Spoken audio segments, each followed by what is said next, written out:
Well, meanwhile, the world's largest aircraft carrier, the warship USS Gerald R, has been deployed to Latin America. Its arrival marking another escalation in the military build-up between the US and Venezuela. Venezuela responding by announcing what it calls a massive deployment of land, sea and air forces, as well as civilian militia.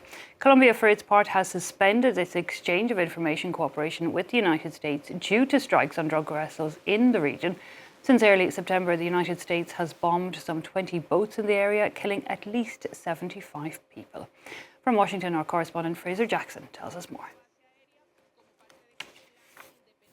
Having been previously deployed off the coast of Israel, the US's and indeed the world's largest aircraft carrier is once again being used as a show of strength. This time, the 337-metre-long USS Gerald R and its strike group have joined the US Fourth Fleet in the Caribbean as the US ratchets up pressure on Venezuela.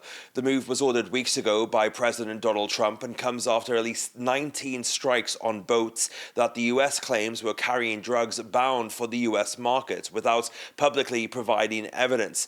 At least 76 people have died in those strikes, one of whom the Colombian government said was a man on a fishing trip. Well, Colombia's president has accused Donald Trump of committing extrajudicial killings and called for him to be investigated for war crimes.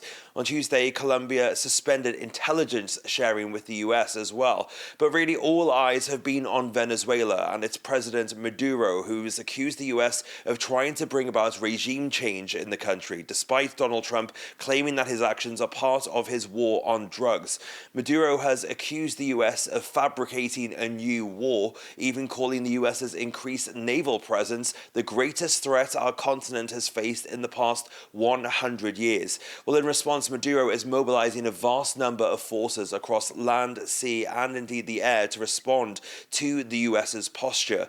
The arrival of the USS Gerald R and its over 4,000 soldiers signals the US's largest military presence in the Caribbean since the 1989 invasion of Panama.